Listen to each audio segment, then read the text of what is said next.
Medio ambiente en comunidad. Con Raúl Benet.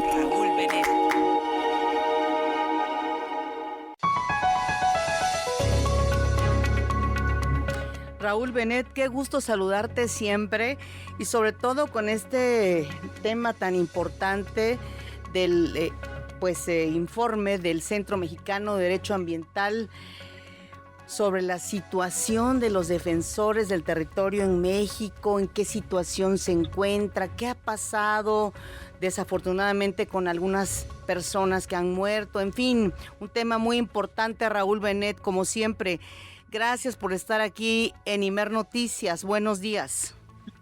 Buenos días, Pati. Buenos días, auditorio. Al contrario, gracias a ustedes.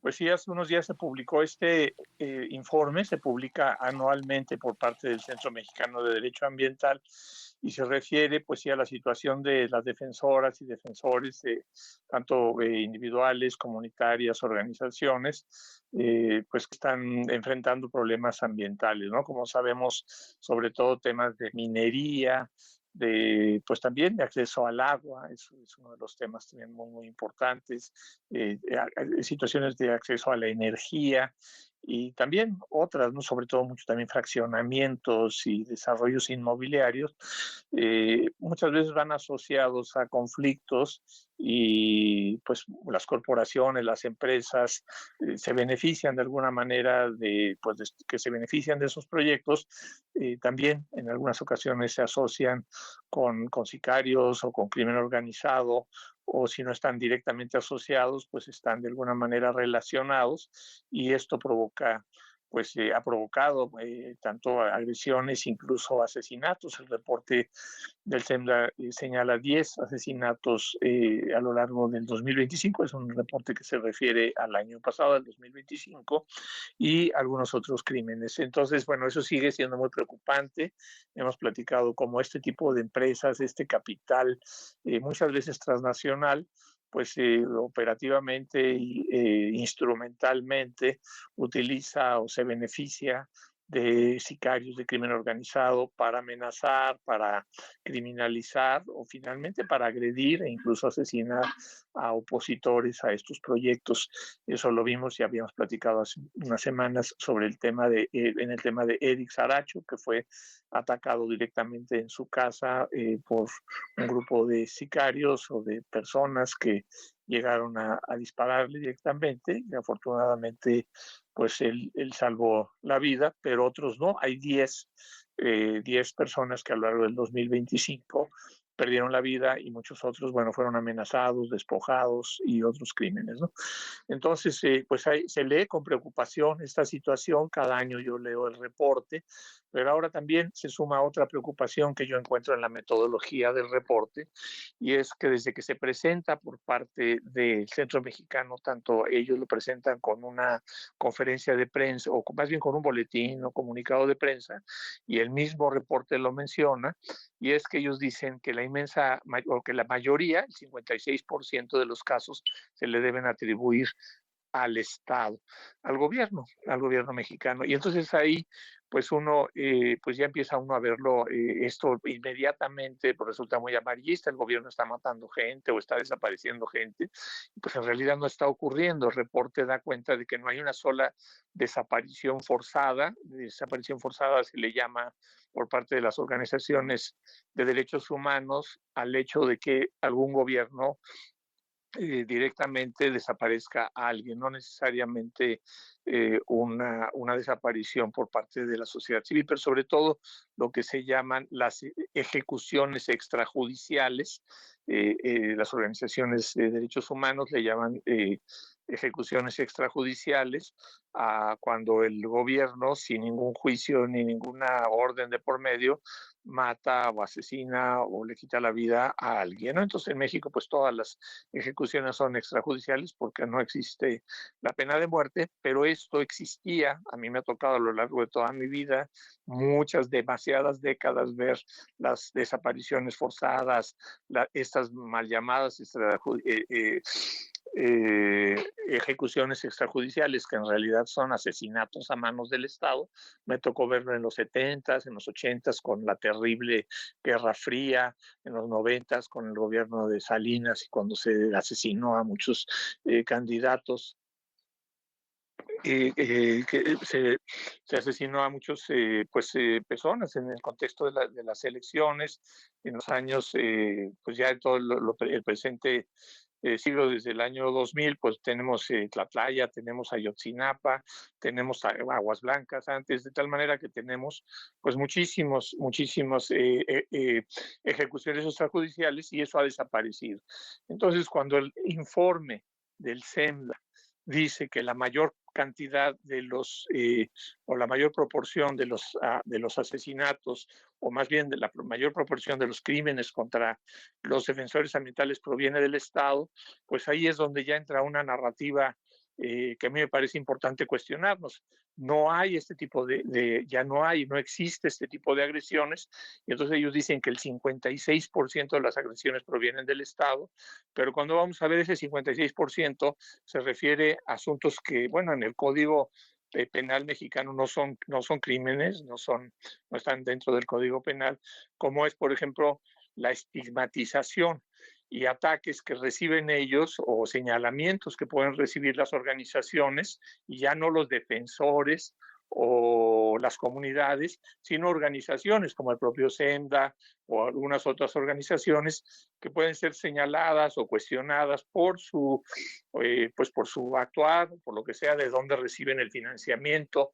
Se ha señalado mucho que muchas de esas organizaciones, y es cierto, no solo que se haya señalado, es un hecho que estas organizaciones reciben fondos del Congreso de los Estados Unidos, del gobierno de los Estados Unidos, del Banco Mundial, de la Fundación Rockefeller, etcétera.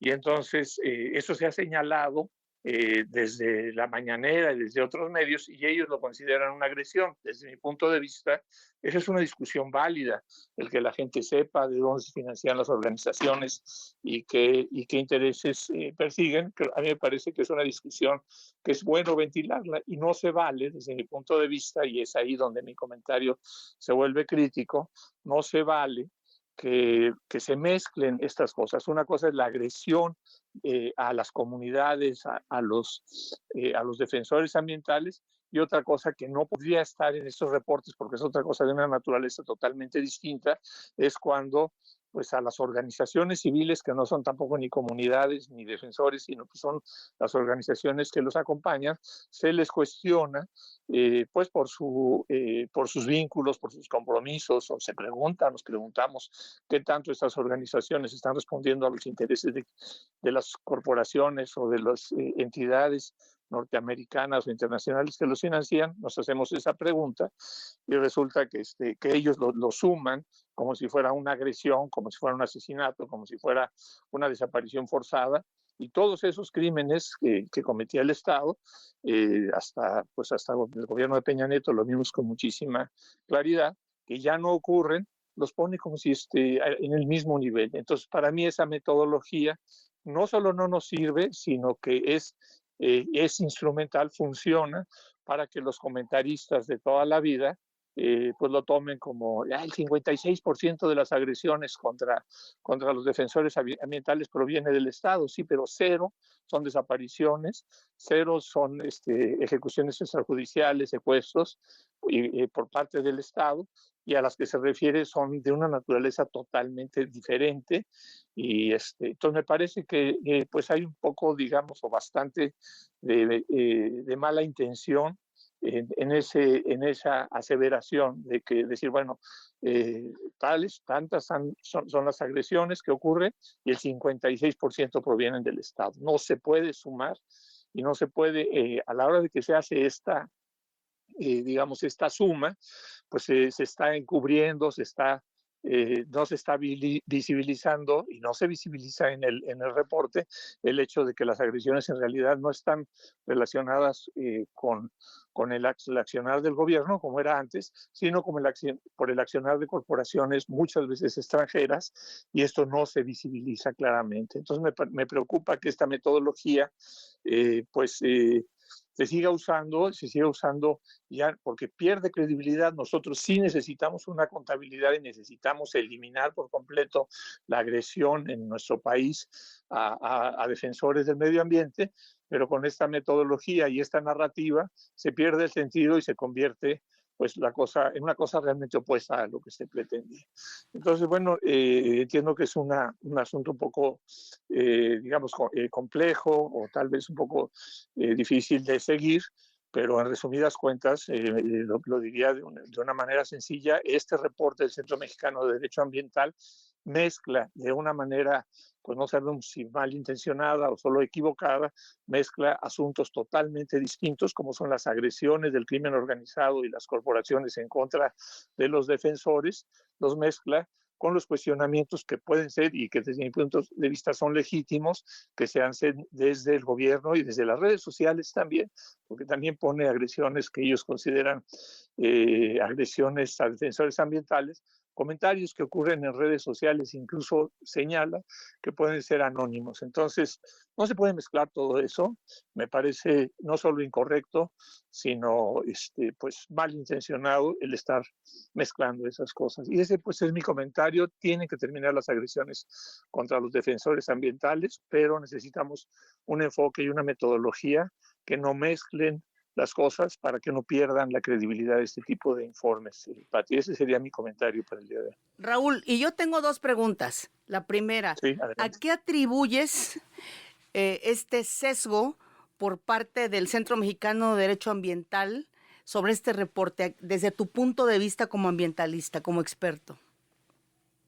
Pues mira, yo lo atribuyo no directamente solo al CENDA, sino a varias de las organizaciones. Bueno, pues ellos reciben, desde hace tiempo, pues ellos han estado en una posición de, digamos, ¿cómo decirlo?, de disidencia o que es válida. Nosotros siempre toda la vida como defensores ambientales y como personas preocupadas por el medio ambiente, pues siempre hemos planteado las incongruencias del Estado, pero desde hace tiempo, desde hace 6 años o 8 años que empezó la Cuarta Transformación, varias de estas organizaciones que reciben fondos del extranjero y que de alguna manera resultaron exhibidas, sobre todo en las conferencias mañaneras del presidente López Obrador, pues se han polarizado en contra y en realidad pues al final, si bien durante muchos años vimos cómo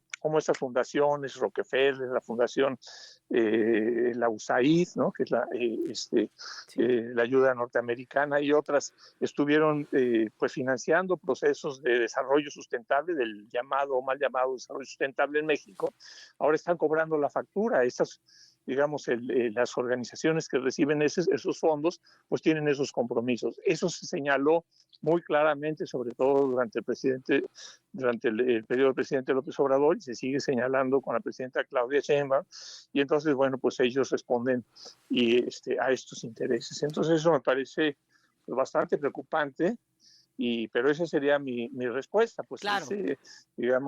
Pues por ahí viene el financiamiento y se identifican más claramente con esos intereses que con la nación. Es muy preocupante.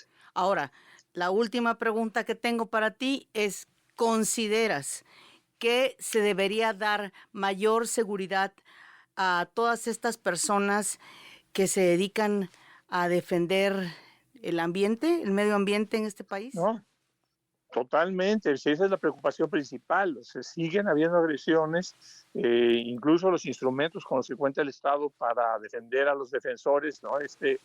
El mecanismo de protección de periodistas, pues en realidad no solo es insuficiente, es básicamente inútil. Entonces sí hay una serie de cosas que se tienen que hacer urgentemente para detener las agresiones contra los defensores ambientales, y yo creo que la primera es contar con diagnósticos que no estén sesgados como ataques políticos a determinadas fuerzas, sino que sean mucho más objetivos. Entonces, por supuesto que hace falta, es urgente, las agresiones siguen ocurriendo, pero el señalar que vienen del Estado cuando en realidad vienen de otro lado, invisibiliza el verdadero problema. El verdadero problema es que el capital transnacional, el capital norteamericano, el capital de todo el mundo, incluso mexicano, utiliza la violencia para despojar de los territorios. Eso se está invisibilizando al señalar al gobierno federal, cuando en realidad pues no es por ahí.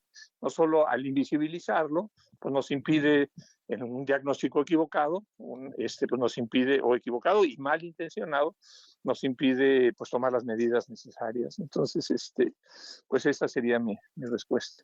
Raúl Benet, muchísimas gracias como siempre por estar aquí en Entre Líneas en Imer Noticias. Un abrazo. Al contrario, muchísimas gracias a ustedes, a todo el equipo y a todo el auditorio. Hasta la próxima. Gracias. Bye.